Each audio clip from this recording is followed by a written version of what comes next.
because Daniel refused to obey the proclamation that was sent forth to the people not to honor any other god or man other than King Darius. Now, this is where some people say, well, wasn't Daniel rebellious? And you know what? Yes, he was.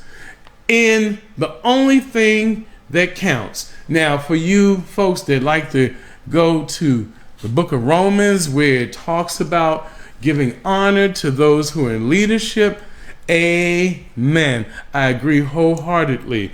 But understand the nuance of what that is talking about. But when those laws of men conflict with the law and worship of the only holy God. Every other God has a little g, but our God has a capital G, and he has a name, Yahweh. Amen. Okay, that God we serve no matter what. And I'm telling you the truth, I have dedicated my personal life to make sure that I don't comply to any of these crazy man-made laws. Now, I'm going to take just a moment to explain what I'm talking about, because again, we're bringing things into the real world here. So let me say this, and Myers will say, oh, there he goes. But look, in the traditional, what they call church structure, local church structure, man, let me tell you, as a bona fide minister of the gospel, I've said it many times, I have caught more hell in the premises of the place that's supposed to be my refuge than I ever had on the streets or in other different countries.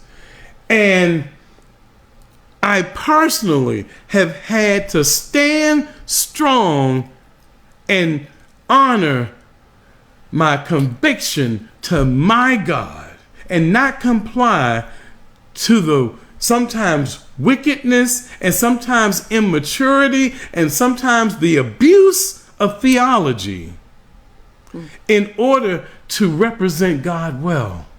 And what has that done in retrospect? In some places, I may never, ever be welcome. But guess what? In the world, I'm welcome everywhere. Myra's right here. She can tell you if we are anywhere else other than the United States, they are knocking on the door for us to come and share.